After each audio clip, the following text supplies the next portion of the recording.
Adolf Hitler, leader of the Nazi Party, was photographed by Heinrich Hoffmann while rehearsing one of his speeches, listening to a recording and striking dramatic poses in front of the camera.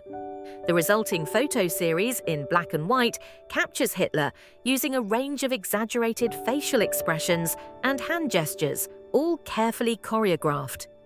These rehearsals were part of his rigorous preparation process before addressing the German public, offering a rare glimpse into both his vanity and his calculated approach to public speaking.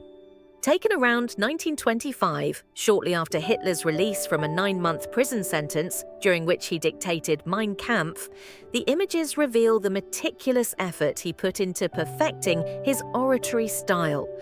After viewing the photos, Hitler would assess which gestures worked and which appeared too theatrical, deciding whether to incorporate them into his public performances. Despite later demanding that Hoffmann destroy the negatives, the photographer defied the order. He preserved the images and eventually published them in his 1955 memoir, Hitler Was My Friend. It was Hoffmann who introduced Hitler to Eva Braun, then his studio assistant. Hoffmann survived the war but was later imprisoned for 4 years for Nazi profiteering. He died in 1957 at the age of 72. Historian Roger Morehouse, who wrote the introduction to Hoffmann's book, explained the significance of the photos. It makes perfect sense that he would be doing this. We tend to think of Hitler today as a ranting caricature, but he was incredibly charismatic. His speeches genuinely convinced people he could restore Germany's greatness.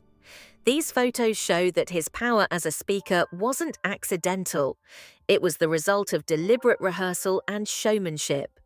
Morehouse added that Hitler, despite now sounding to modern ears like a raving maniac, was, at the time, highly persuasive and emotionally compelling. He rehearsed his image obsessively, using Hoffmann as a visual sounding board. He'd look at a photo and say, "That looks silly, I'm not doing that again." These weren't meant for public view. He was extremely conscious of his image, very modern in that way. Egon Hanfstaengl, the son of Hitler's foreign press officer, echoed that sentiment in the documentary The Fatal Attraction of Hitler. He had that ability which is needed to make people stop thinking critically and just emote. These rare images don't just show Hitler the politician, they reveal Hitler the performer, meticulously crafting a persona to manipulate crowds and shape public perception.